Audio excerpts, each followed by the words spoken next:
Bonjour, je m'appelle Nelly Fellen. Alors pour cette 8e vidéo, je vais aborder le traitement de la validité, de la validation du panier. Ensuite, la création d'un formulaire qui permettra de choisir une adresse de livraison à transporteur. L'affichage d'un template checkout index HTML Twig qui va afficher ce formulaire, qui donnera la possibilité à l'utilisateur donc de choisir son adresse et son transporteur, et qui va récapituler sur la gauche, sur la droite, pardon, le panier. Alors, je vous fais une petite démonstration. Là, je veux donc mettre un article dans le panier. Je choisis le seringa. Voilà, je suis arrivée à mon panier. Là, vous avez cette touche « Valider votre panier ». Je veux que lorsque j'appuie, donc je suis dans le carte, le panier, avec le template du panier. Donc ce bouton, valider la commande, valider votre panier, pardon. Je voudrais que ça m'amène vers un traitement, puisque je vais aller plus loin. Donc je veux commencer à paramétrer ma commande. Alors, je lui mets un nom de chemin de route, un nom de route qui s'appelle App Checkout, mais ce App Checkout, il n'existe pas pour l'instant. Donc, il va falloir créer un contrôleur. Alors, on fait toujours pareil, Symfony, console, make, contrôleur. Je suis ici, en bas. Et vous marquez le nom de votre contrôleur. Moi, j'ai mis Checkout parce que Checkout, dans le monde du e-commerce, c'est un nom qui parle bien pour tous les informaticiens. On sait à quoi ça correspond. On sait que ça valide votre panier. Donc, il va créer à ce moment-là votre contrôleur. Contrôleur checkout. Donc, contrôleur, je monte. Contrôleur checkout. Voilà. Et il va vous créer un template. Le template index HTML Twig de votre dossier checkout. Ensuite, lorsque je clique, donc je vais arriver sur cette fonction, Checkout Controller. Et là, je vais lui paramétrer les informations dont il a besoin. Je vais aller rechercher les informations. Alors, qu'est-ce que j'ai besoin? J'ai besoin des adresses. Et les adresses, elles sont où? Elles sont dans User. Dans User, la table user et la table adresse ont été reliées. Elles ont une relation. Un utilisateur peut avoir plusieurs adresses. Donc, il y a eu un champ adresse au pluriel qui a été créé dans user. Et ce champ correspond à un tableau. Et ce tableau contient donc plusieurs adresses. Et c'est en lien donc avec la table adresse. Je vous montre dans la base de données.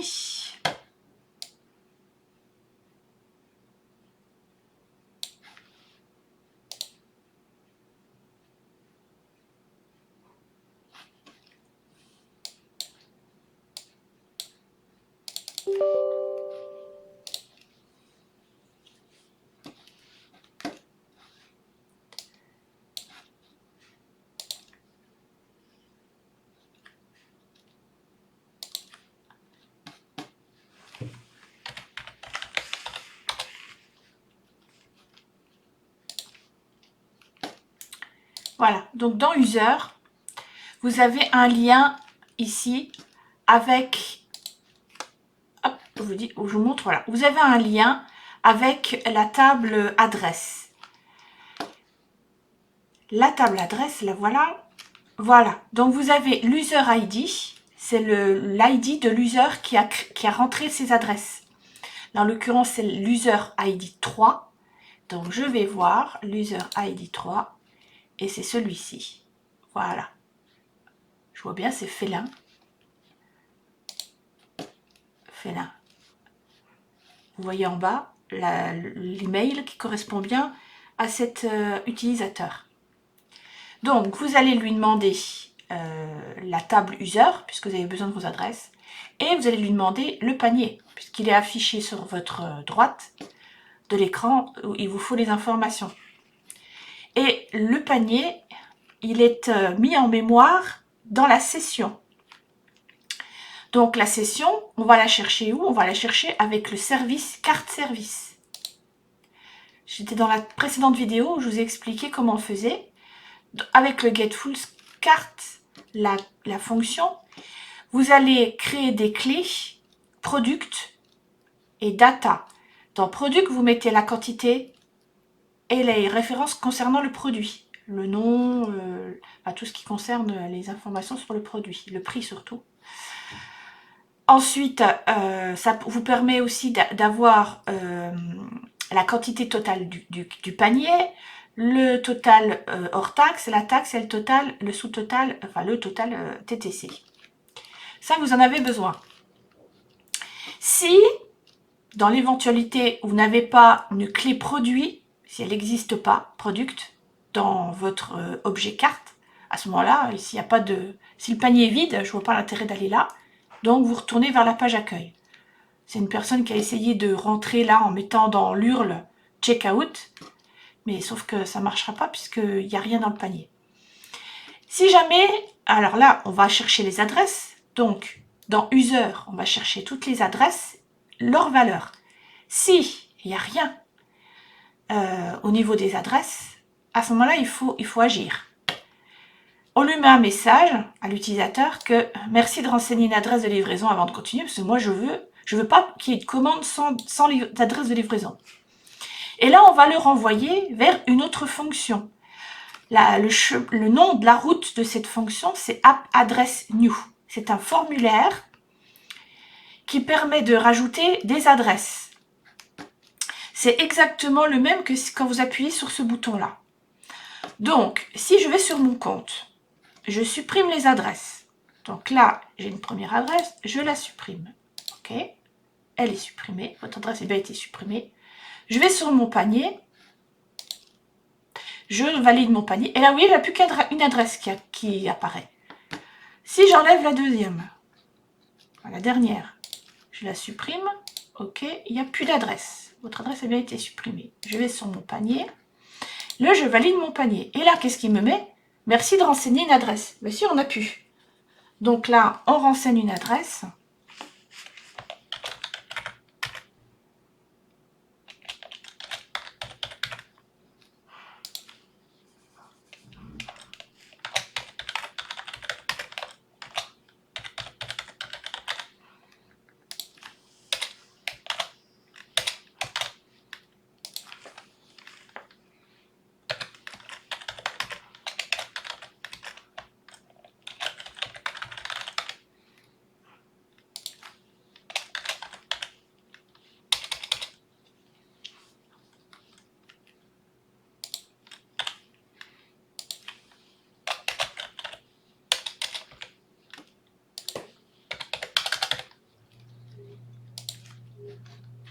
Je mets France, le téléphone,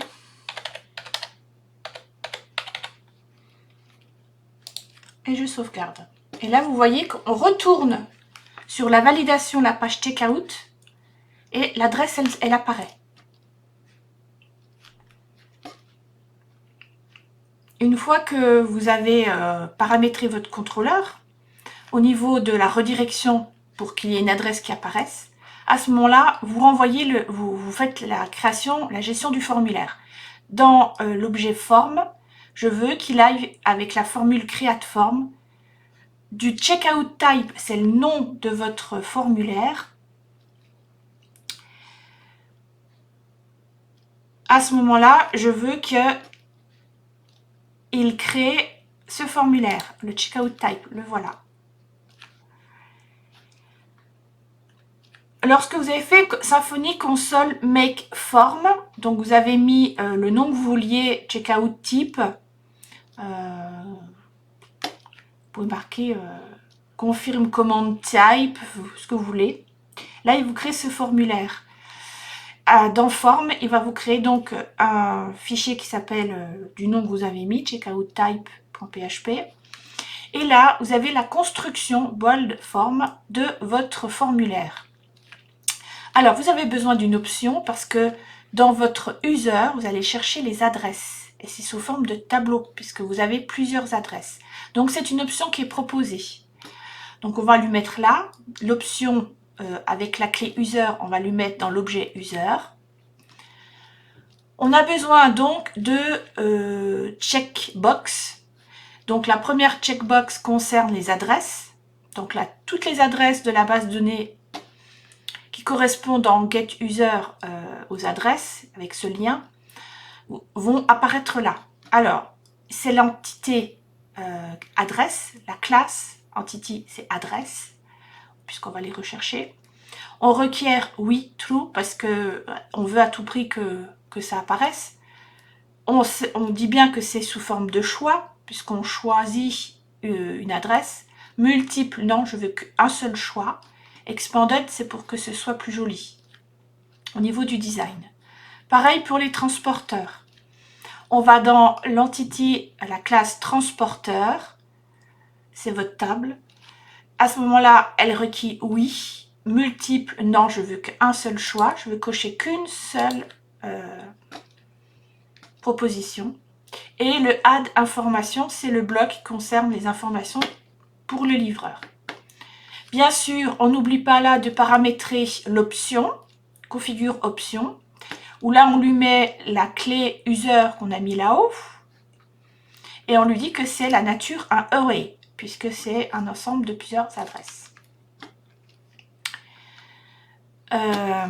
Parce que dans votre entity user, là, vous avez adresse, c'est une collection, c'est un tableau. Et comme c'est un tableau, on met bien là, vous voyez des crochets, enfin des crochets. C'est bien pour lui montrer que c'est un tableau. Sinon, il ne va pas comprendre. Ensuite, vous envoyez donc l'objet carte dans votre template. Et bien sûr, le formulaire, vous l'envoyez aussi dans votre template sous le nom de checkout. Comme le formulaire a été créé dans forme checkout type, votre contrôleur est créé. Vous avez tout ce qu'il vous faut pour votre template. Alors, le template, donc je vous rappelle, il est dans checkout index HTML, où là, vous allez donc paramétrer avec Bootstrap votre design. J'ai mis celui-là qui est responsive, hein, je peux vous montrer. Voilà, vous voyez, tout ça s'aligne bien, c'est propre. Merci Bootstrap. Alors, vous allez paramétrer ce formulaire et l'intégrer. Il faut lui dire au niveau de votre HTML, il faut lui dire où il faut mettre les widgets. Donc, vous commencez déjà par cette commande, form start, et là, vous mettez le nom de l'objet qui a été transmis. Avec votre checkout, vous avez transmis un objet, et ça s'appelle checkout, donc il faut mettre le même. Ensuite, vous mettez donc les adresses de livraison avec ce widget qui va vous amener toutes les adresses. Et là, vous allez voir une chose bizarre, un replace. C'est quoi ça? En fait, pour qu'il y ait une belle disposition, parce que quand ça va venir de votre base de données, ça va être à la suite, sur la même ligne. Et pour avoir une belle présentation, il faut mettre des BR pour aller à la ligne dans le HTML. Et en fait, dans Entity, adresse, là, vous allez rajouter un toString. Dans ce toString, vous allez paramétrer votre visuel en concaténant. Donc, vous lui mettez son full name. Là, vous mettez entre crochets ce que vous voulez. J'ai mis SPR, ça peut être ESP, ça peut être blanc, ça peut être à la ligne. Vous mettez ce que vous voulez. AL, par exemple, à la ligne, AL à la ligne. Enfin, voilà, vous mettez ce que vous voulez. Ça va servir juste de, comment dire, de termes transitionnels. Voilà, de termes transitionnels. J'aime bien ce mot transitionnel. Ensuite, vous ajoutez l'entreprise si elle existe. Donc, vous mettez une condition. S'il y a dans Get Entreprise, il y a quelque chose, vous le mettez. Sinon, vous ne mettez pas. Vous passez à la suite. Vous mettez donc l'adresse, le complément, le code postal et le pays. Là, ce sont bien les champs de votre table adresse. Une fois que vous avez paramétré ça, vos SPR, là, en HTML, ça ne veut rien dire du tout. Donc, il faut le remplacer. Sinon, il va écrire là textuellement des crochets SPR. Parce que lui, il ne va pas l'interpréter. Alors, à ce moment-là, vous mettez Replace. Vous mettez ce que vous avez mis, vous. Le espace, SP, ESP, enfin L, AL, ce que vous avez mis entre crochets. Vous le remplacez par la balise BR, qui, elle, est interprétée pour une remise à la ligne. Et là, vous marquez RAW parce que vous voulez interpréter. Il faut faire pareil avec transporteur. Vous lui mettez un toString aussi, où vous mettez le formatage, comment vous voulez que ça apparaisse. Et de nouveau, dans le template, vous lui mettez un replace avec votre objet transitionnel, votre terme qui a fait la transition, qui a permis la transition, et vous le remplacez par la balise BR. Ensuite, pour le checkout information, il n'y a pas de souci, vous le mettez tel que. Ensuite, sur votre droite, vous avez la récap de votre panier, où là, vous allez aller chercher votre carte dans le contrôleur. Vous avez bien amené votre objet carte que vous avez mis dans carte. Donc là, dans ce carte, vous avez une clé qui s'appelle Product.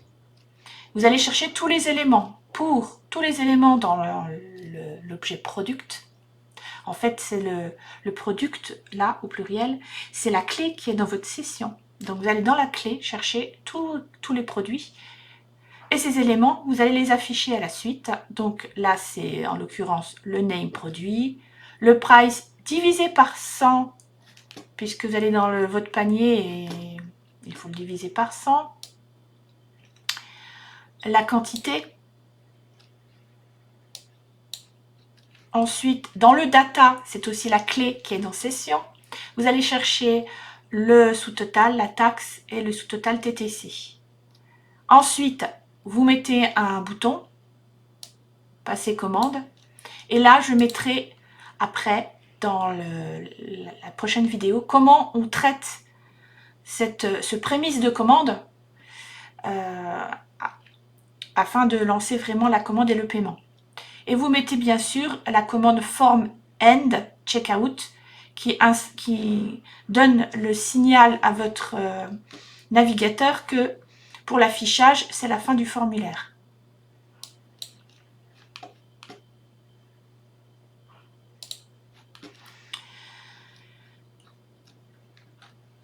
Pour le traitement, nous verrons ensuite lorsque l'utilisateur passe la commande, qu'il clique sur ce bouton. Et là, vous voyez bien, veuillez sélectionner l'une de ces options. Vous avez obligation de le mettre. C'est dans le Require. Si j'enlève... en fait, c'est parce que j'avais rajouté une nouvelle adresse.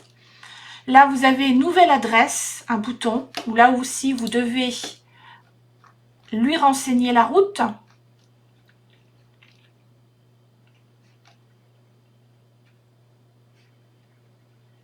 Ici, nouvelle adresse. Et là, c'est pareil, on lui met l'adresse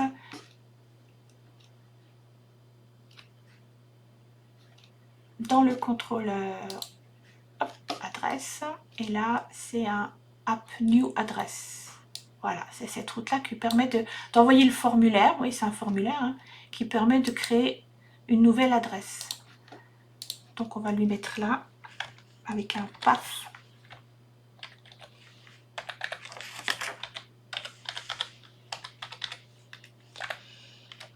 Et je lui envoie là. Je valide. Je mets à jour. Et là, si je veux créer une nouvelle adresse, je fais ça et j'arrive sur le formulaire pour mettre une nouvelle adresse.